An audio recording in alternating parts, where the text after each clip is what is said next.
는 복음의 씨앗들로 인해 항상 좋은 소식이 들려올 수 있도록 은혜 베풀어 주시옵소서.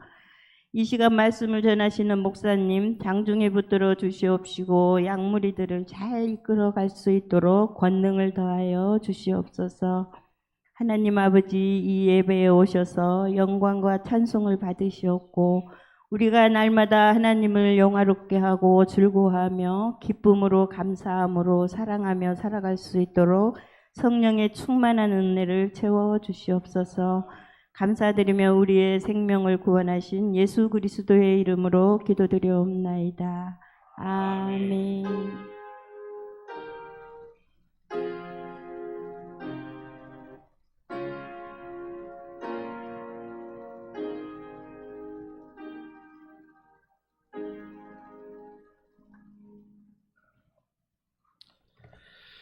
하나님 말씀 마가복음 11장 15절에서 18절까지 말씀입니다.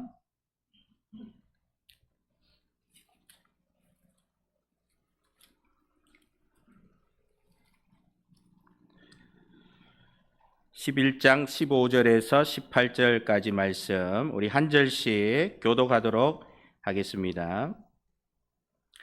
예수께서 예루살렘에 이르러 성전에 들어가사 모든 것을 둘러보시고 때가 죄송합니다. 주부가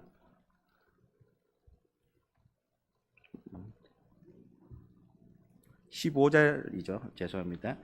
그들이 예루살렘에 들어가니라. 예수께서 성전에 들어가사 성전 안에서 매매하는 자들을 내쫓으시며 돈 바꾸는 자들의 상과 비둘기 파는 자들의 의자를 둘러 엎으시며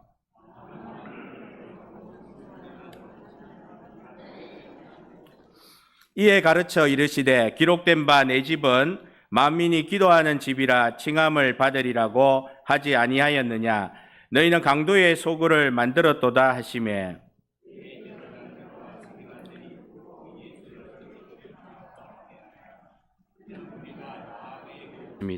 하나님 은혜와 사랑을 감사를 드립니다.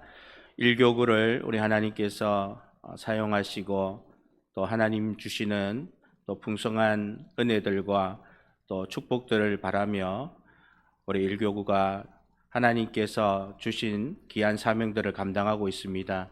그 일들을 감당해 나갈 때에 정말 하나님께 예배로 나아가는 교구가 되게 하시고 또 예배가 우선순위가 되는 그런 영적인 부분에서도 먼저 앞서가는 그런 귀한 교구 될 수 있도록 하나님께서 축복하여 주시옵소서. 모든 교구가 동일한 은혜로 또 나아갈 수 있도록 인도해 주시고 하나님께 영광 돌릴 수 있는 그런 모든 교구들의 또 모임들이 될 수 있도록 인도하시고 함께하여 주시옵소서. 감사드리며 예수님의 이름으로 기도드립니다. 아멘. 오늘 말씀은 진정한 예배 회복을 위해 라는 말씀으로 함께 은혜 받는 시간 가지도록 하겠습니다. 오늘 마가복음 11장 15절에서 18절까지 말씀입니다. 교회는 믿음의 공동체로 예수님을 나의 구주로 영접한 사람들이 모여서 예배를 드리고 교제를 가지고 성장을 하고 선교를 실천하는 곳입니다. 그래서 교회는 하나님이 계시는 곳이다. 그래서 제가 은혜를 받고 교회를 생각할 때에 은혜 받기 전에는 교회가 그냥 사람들이 모이는 모임으로 생각하다가 은혜를 받고 난 이후에는 교회가 하나님이 계신 곳이더라 이렇게 믿어지더라고요. 그러니까 모든 일이 하나님께 영광 돌리는 일이더라고요.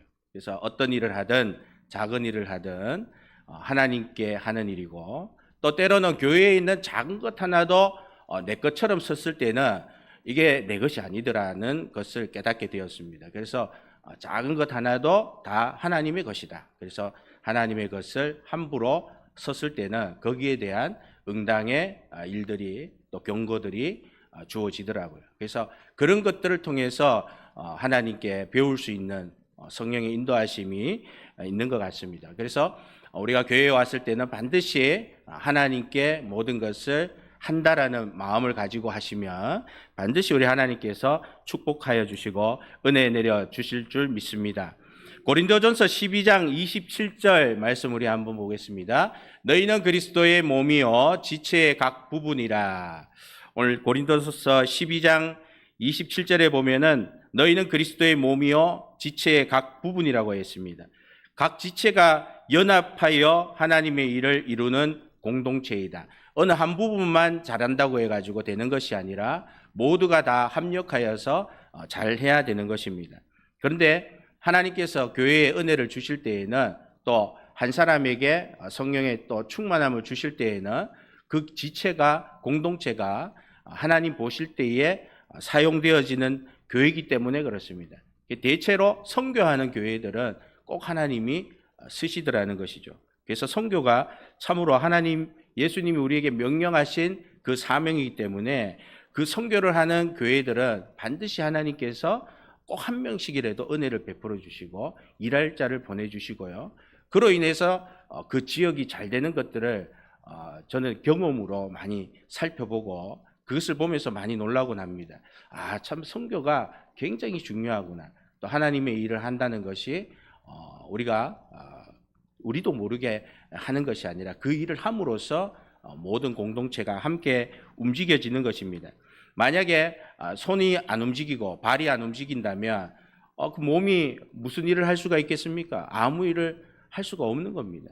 그렇기 때문에 모든 지체가 다 움직이기 때문에 생각을 하고 기도를 하고 또 활동을 할 수 있는 것입니다. 사도행전 2장 42절에는 이렇게 말씀하고 있습니다. 그들이 사도의 가르침을 받아 서로 교제하고 떡을 떼며 오로지 기도하기를 힘쓰니라.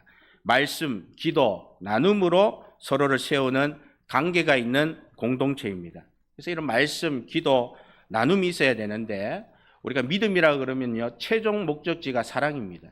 그래서 사랑하기까지가 참으로 어렵습니다.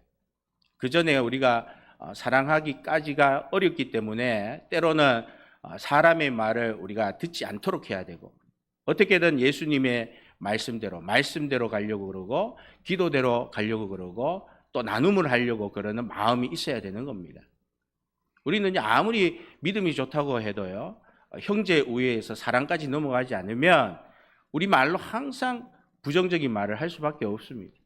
그렇기 때문에 어떤 말을 우리가 들었을 때 그것을 소화하기가 참 어렵습니다. 가급적이면 예수님을 믿는 공동체는 하나님의 음성을 들으려고 집중해야 되고요. 사람의 어떤 말에 신경을 쓰지 않도록 해야 우리가 신앙생활 하는데 아무런 문제가 없는 것입니다.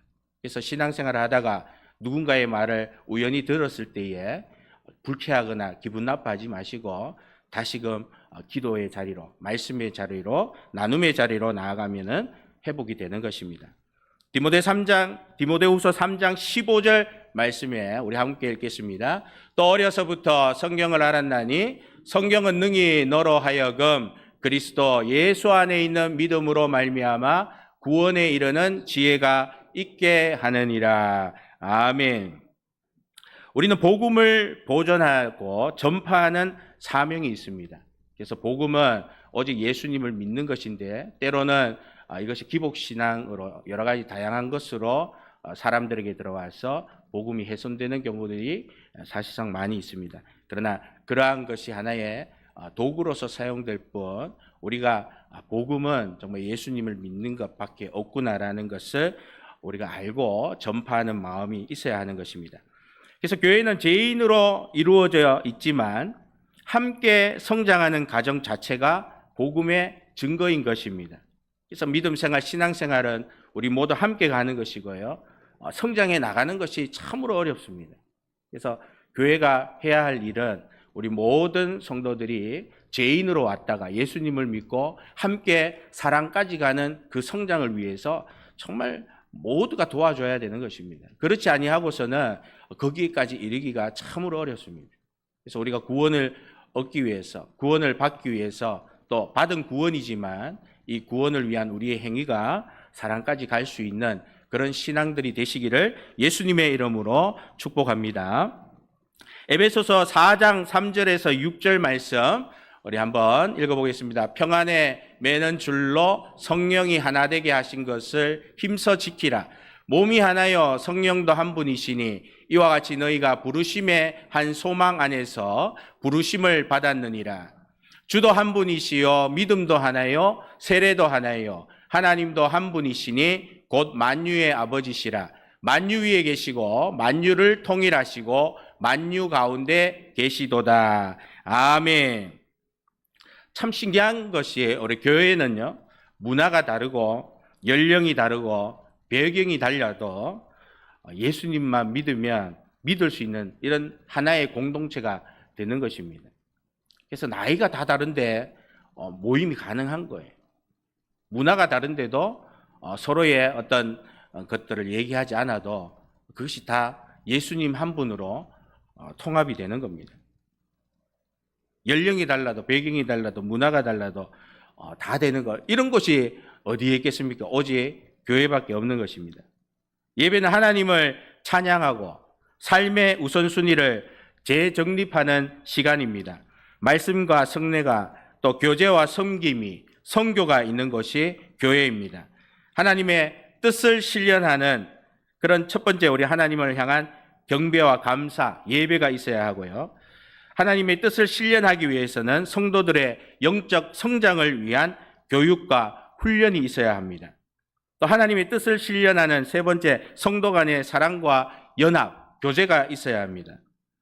하나님의 뜻을 실현하는 네 번째 은사를 활용한 봉사와 섬김의 사역이 있어야 합니다. 하나님의 뜻을 실현하는 다섯 번째 세상의 복음을 전파하는 사명, 선교가 있는 곳이 되어야 합니다. 교회는 하나님의 뜻을 실현하는 공동체로서 믿음이 바르게 가르쳐지고 표현되어 하나님의 구원, 하나님과의 관계 회복, 하나님께 영광 돌리는 곳이어야 합니다. 하나님의 뜻을 이루지 못하는 교회는 변화되어야 합니다. 교회가 변해야 되고 변해야 크고 중요한 일에 변화가 생기는 것입니다. 만약에 하나님의 뜻을 실현하지 못하면 목적을 달성하지 못함으로 하나님의 꾸짖음을 들을 것입니다. 오늘날 한국교회는 영적, 도덕적 리더십으로 성경의 가치를 바탕으로 생명을 존중하고 정의를 또 용서 같은 윤리적 기준을 제시하여 진리 전달을 하고자 노력하고 있습니다. 코로나 시기에 온라인 예배는 위기 대응으로 또 구호 활동과 같이 재난, 경제 위기 시 정신적인 지지를 제공해 주는 것이었습니다. 부정부패, 인권 유린에 대해서 또 예언자적인 역할을 수행하여 사회적 악에 대한 경고를 교회는 할 수 있어야 합니다. 오늘날 많은 교회들이 무료 급식이나 의료 봉사, 독거 노인을 돌보고 다문화 가정 통합 프로그램 운영과 청년 멘토링을 통해서 공동체 회복과 연대를 이루고 있습니다. 그리고 환경운동이나 인권보호, 공정한 선거 감시, 부정부패 척결을 위한 또 시민운동 연대를 통해서 사회 참여와 개혁을 위해서도 힘쓰고 있습니다. 교회가 사회의 양심이 되고 회복의 힘을 제공하는 공간이 또 되어야 하지만 여전히 형식주의 예배로 사회에게 영향력을 주지 못하고 내부 분열의 아픔으로 교파 간의 갈등이나 또는 리더십 신뢰의 하락으로 많은 사람들에게 정말 신뢰를 잃어버리는 그런 경우들도 많이 있습니다. 그리고 물질적 성공 강조로 복음적인 본질이 훼손되는 상황들이 반복되고 있습니다. 대한민국의 복음이 처음 전파된 것은 19세기 후반입니다. 19세기 후반인데 사실 1784년 이승훈 등이 북경에서 세례를 받으며 시작된 천주교 신앙은 1801년 신유박해를 겪고 기독교 정신의 초기 씨앗이 되었습니다. 1884년 호러스 알렌 의사가 미국 북장로의 선교사로 입국하여 본격적인 교회 선교가 시작됩니다. 1년 뒤에 1885년 호러스 언더우드와 헨리 아펜젤러가 제물포로 통해 입국합니다. 언더우드는 연세대학교 전신인 강의원을 설립하고 아펜젤러는 배제학당 설립과 성경 번역 작업을 주도합니다. 1887년 최초의 한국어 성경 누가복음과 요한복음이 번역되었습니다. 1907년에는 평양 대부흥 운동이 일어났습니다. 평양, 서울을 중심으로 교회가 급증하며 한국 기독교 정체성이 형성되기 시작했습니다. 그러나 일제감정기의 박해 속에서도 1919년에는 3.1운동의 주축이 되어서 기독교인들의 활발한 참여가 있었습니다. 1950년과 1953년 북한에 의해 처참해진 남한은 교회가 사회적 구호와 영성회복의 중심이 되었고 1970년에서 80년대에는 폭발적인 교회의 성장을 하게 되었습니다. 이런 모든 것들이 새벽기도, 통성기도라는 아주 독특한 신앙으로 우리 대한민국은 하나님께 나아갔기 때문입니다. 연세대와 이화여제대학 등 기독교 계열의 학교가 사회 발전에 많은 기여를 했습니다. 그리고 우리나라는 세계 2위의 선교 파견국으로 성장을 했습니다. 오늘날 한국교회는 역사적 고난을 이겨낸 신앙의 유산을 이어받았습니다. 호러스 언더우드 선교사가 한국에 도착한 1885년을 기준으로 최초의 교회가 정동제일교회, 오늘 서울 세문안교회입니다. 이 민족을 구원하는 일을 시작한 지 현재까지 140년이 지났습니다. 복음과 교회는 앞에서 말했듯이 우리 민족 모든 사람들의 현대사와 함께 하였습니다. 복음이 이 나라에 와서 무지한 백성을 깨우쳤고 교회는 교육과 의료, 간습과 문화 발전에 뚜렷하고 큰 공로와 성과에 기여를 하였습니다. 복음과 교회는 대한민국 민족의식과 정신세계에 하나님의 뜻을 깨우치고 발전시켰습니다. 세계 어느 나라에도 짧은 기간 동안에 복음과 교회를 통한 도움과 영향을 정말 받아서 이렇게 성과를 내는 예가 드물다는 것입니다.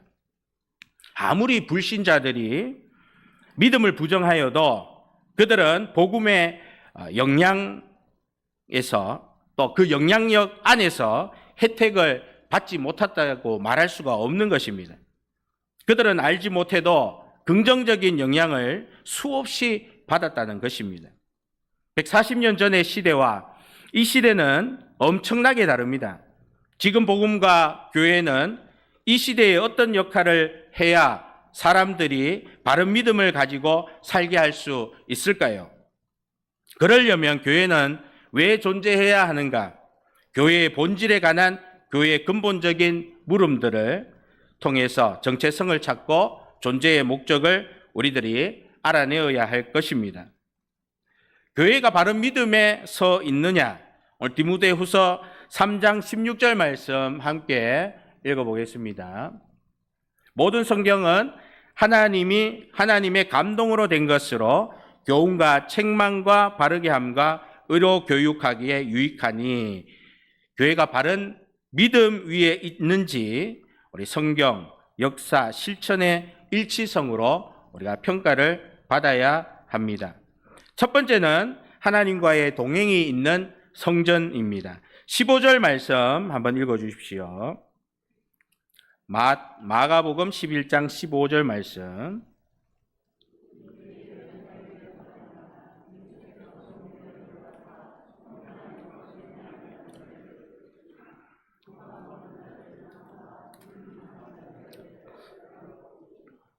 아멘.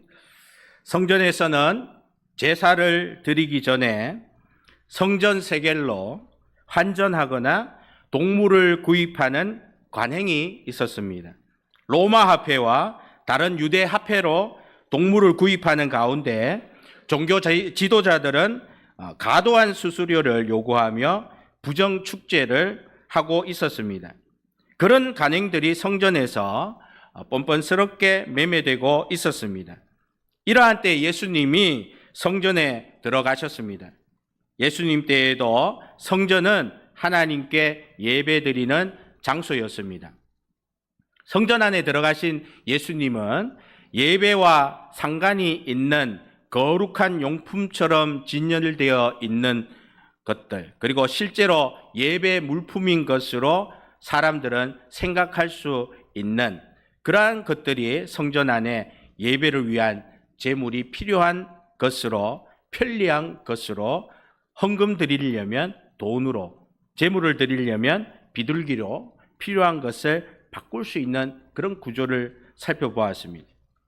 성전 안에는 이러한 일을 해서 사람들에게 편리를 제공하고 버젓이 그 일을 한다는 것입니다.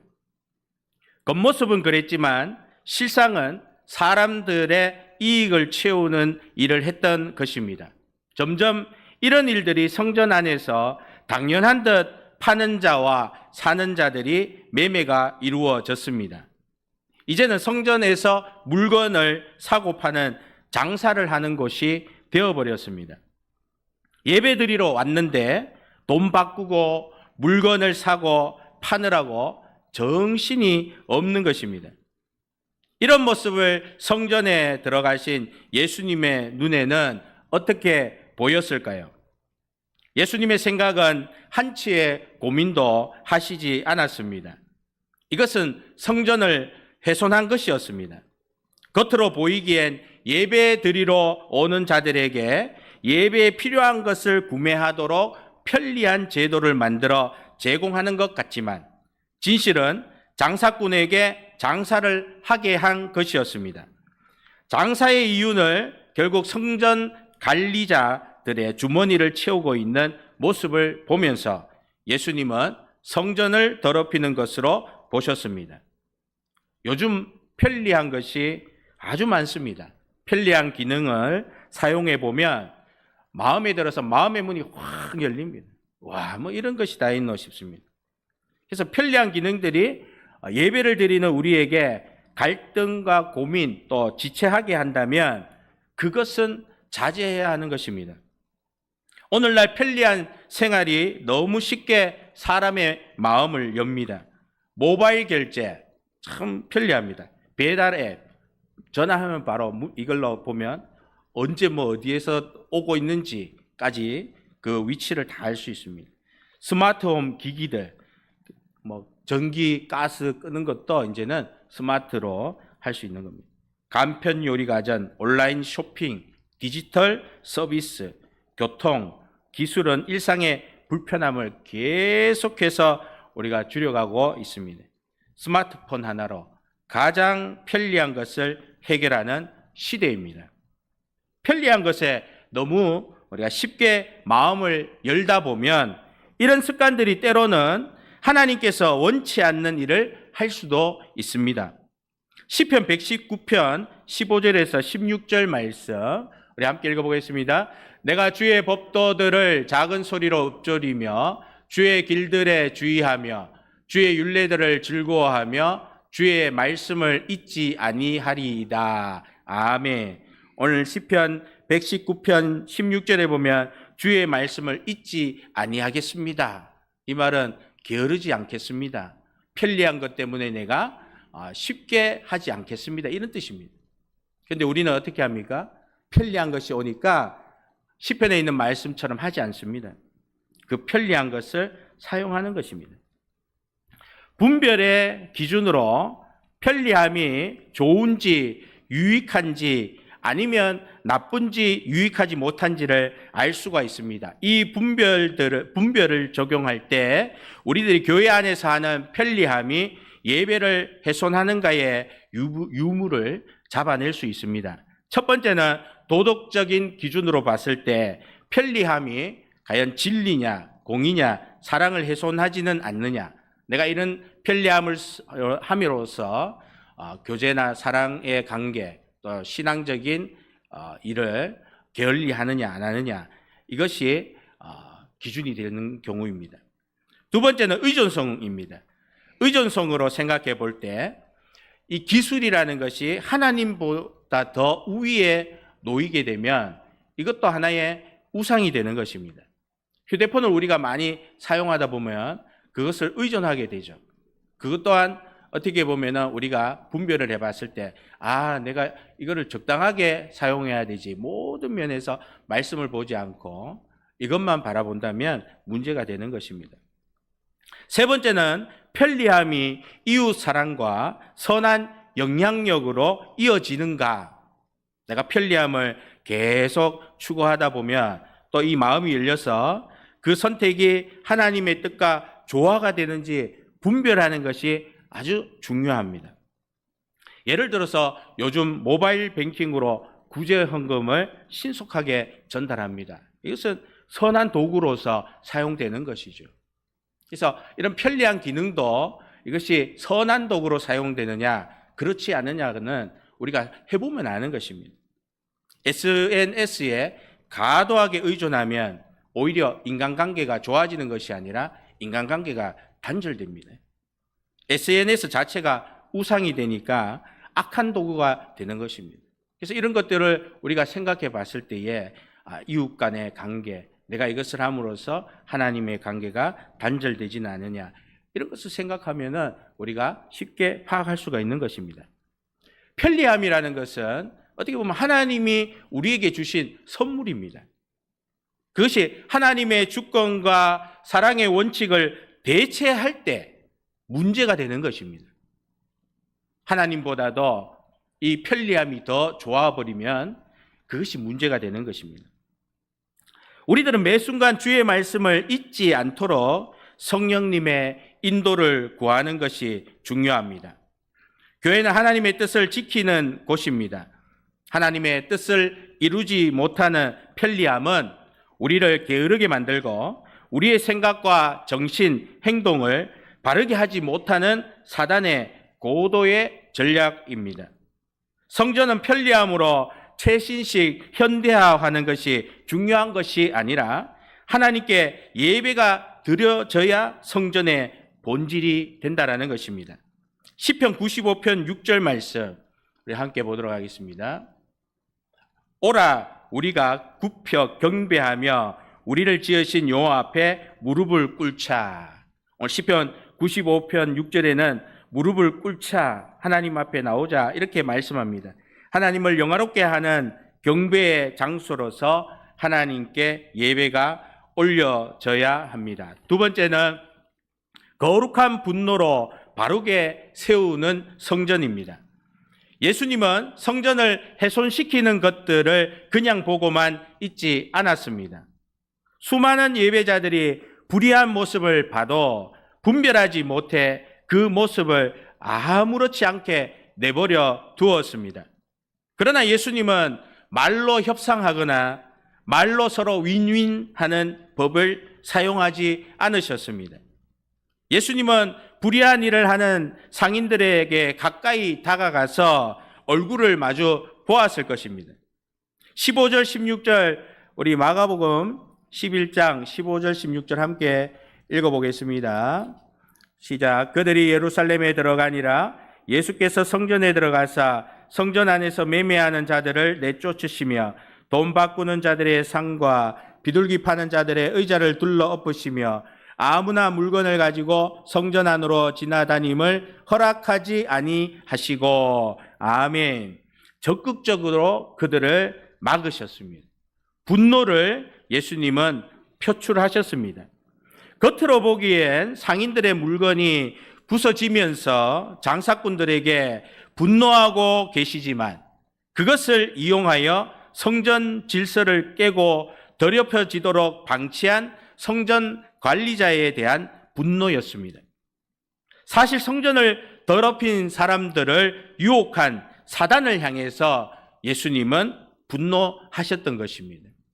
사람에게, 물건에게 한 것이 아니라 사단을 향해서 예수님이 분노하셨습니다. 만약 오늘날 누군가가 같은 상황일 때 이런 행동을 한다면 그 사람은 심한 욕을 당하고 비난을 받을 것입니다. 그렇다고 해서 사단의 해방과 유혹이 분명하다면 여러분은 분노할 수 있겠습니까? 분노 자체를 우리는 아주 나쁘게 봅니다. 그러나 거룩한 일에 분노하는 분노가 있음을 우리는 알아야 합니다. 예수님 친히 보이신 거룩한 분노가 성전을 바르게 세웠다는 것을 보면서 우리도 거룩한 분노가 있구나라는 것을 기억해야 합니다. 세 번째로 만민이 기도하는 집인 성전입니다. 이유 없이 기분에 따라서 화를 내는 사람들이 있습니다.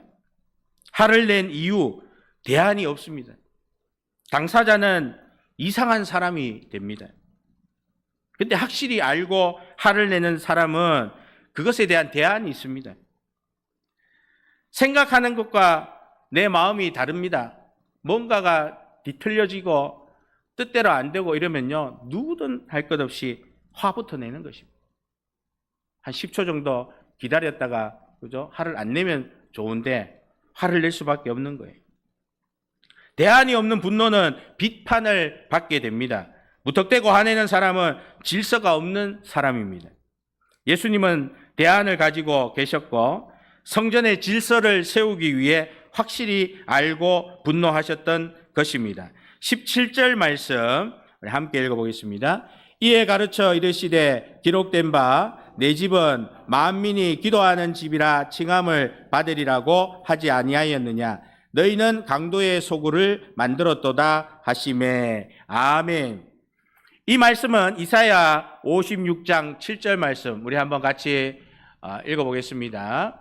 내가 곧 그들을 나의 성산으로 인도하여 기도하는 내 집에서 그들을 기쁘게 할 것이며 그들의 번제와 희생을 나의 제단에서 기꺼이 받게 되리니 이는 내 집은 만민이 기도하는 집이라 일컬음이 될 것임이라. 아멘.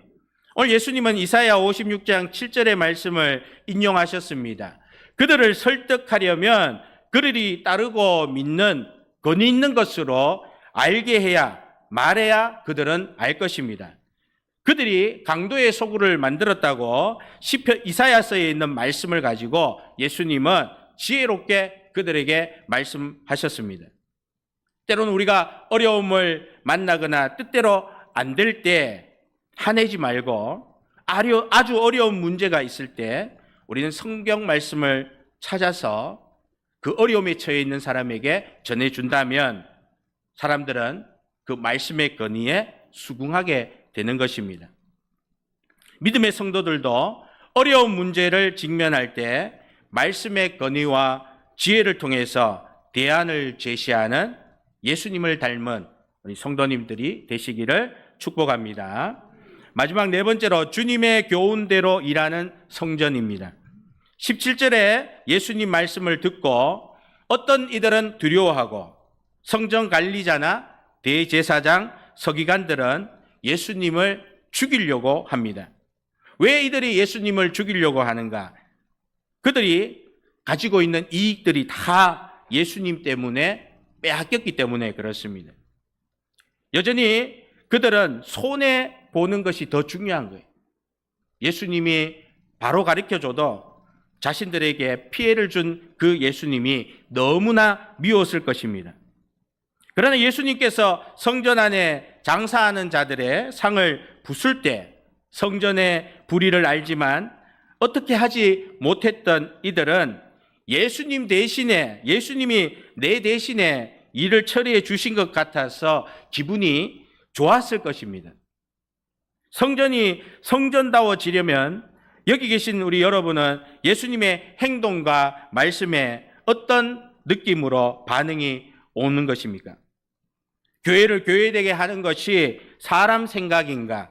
예수님의 말씀일까요? 교회는 예수님의 말씀을 수용하는 성도, 기관에 바르게 세워질 것입니다. 이런 교회와 사람에게 하나님은 일하게 하신다는 것입니다. 교회는 예수님의 말씀을 가지고 노력해야 합니다. 하나님을 기쁘시게 하는 말씀으로 사람을 바르게 이끄는 끊임없는 노력이 있어야 합니다. 하나님은 이런 교회를 보고 함께하여 주실 것입니다. 하나님의 신뢰와 예수님의 말씀으로 바르게 가르치고 성장하는 우리 모든 점천신흥교회 성도님 되시기를 예수님의 이름으로 축복합니다. 기도하겠습니다. 살아계신 하나님 은혜와 사랑을 감사를 드립니다.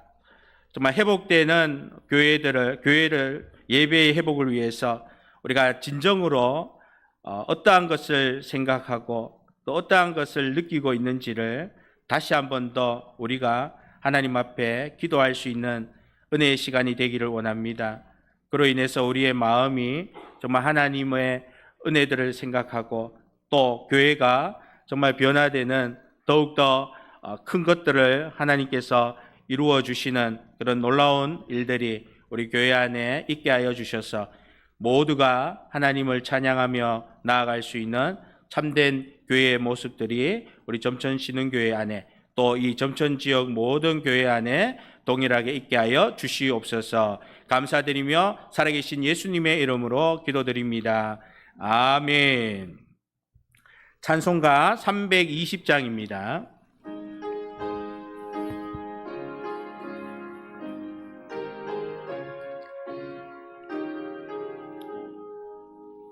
나의 죄를 정케 하사 주의 일꾼 삼으신 구세주의 넓은 사랑 항상 찬송합니다. 나를 일꾼 삼으신 주 크신 능력 주시고 언제든지 주 뜻대로 사용하여 주소서.